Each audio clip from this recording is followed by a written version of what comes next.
Alors, on va essayer de mieux comprendre les arcanes, ce que sont les arcanes de la diplomatie à Vienne. Bonsoir Emmanuel Navon, Bonsoir. professeur de relations internationales à l'université de Tel Aviv. Alors, c'est vrai que c'est assez étonnant d'entendre que finalement, il n'y a pas beaucoup d'avancées, qu'on a encore beaucoup de choses à faire, mais que en même temps, on dit qu'on est proche de l'accord et qu'on va y arriver avant le 7, qui est lui aussi tout proche. Effectivement, c'est tout proche. Cela fait penser un peu à la méthode Coué, sans faire de comparaison, ce qui se passe également sur le dossier grec, cet écart énorme entre la réalité et les déclarations des diplomates. Mais sur le dossier iranien, ça bute essentiellement sur la question des inspections.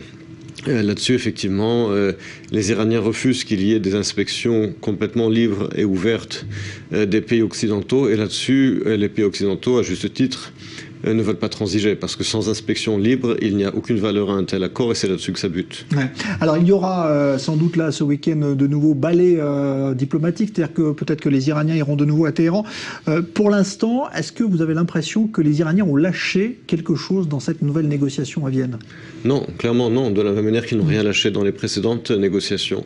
Ces négociations, elles durent depuis longtemps, en coulisses depuis plusieurs années, officiellement depuis quelques mois. Et en réalité, les Iraniens négocient de façon très intelligente, à savoir qu'ils poussent les Occidentaux dans leur retranchement, ils les laissent négocier jusqu'à la date limite, et lorsqu'on arrive à la date limite, finalement, il faut comprendre que les Occidentaux ont besoin de cet accord plus que les Iraniens, eux, en ont besoin. Et dans ce jeu psychologique, ils arrivent à marquer des points beaucoup plus que les États-Unis. Parce que c'est vrai qu'en dépit du fait que les États-Unis, et c'est ça tout le paradoxe, ce sont les États-Unis qui sont en position de force. Mais ce sont eux qui veulent d'un accord plus que les Iraniens. En tout cas, c'est le message et c'est l'impression qu'ils donnent.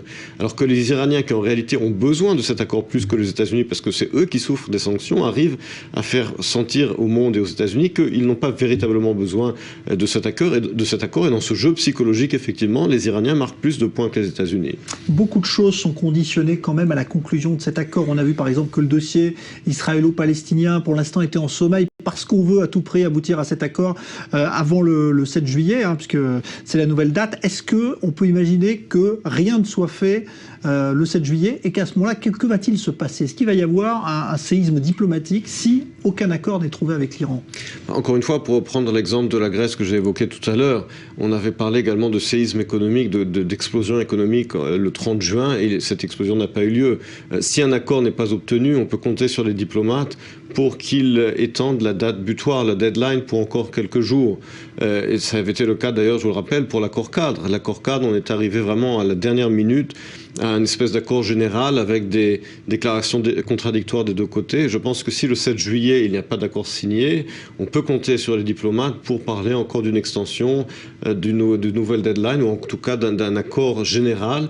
Mais la véritable question qui se posera, au-delà de la date butoir, c'est la question, encore une fois, des inspections. Est-ce que oui ou non, l'Iran acceptera de signer un accord dans lequel il y aura des inspections complètement libres et ouvertes? Personnellement, j'en doute, mais on le saura le 7 juillet. Merci Emmanuel Navon, professeur donc de relations internationales à l'université de Tel Aviv. Jean-Marie Le Pen.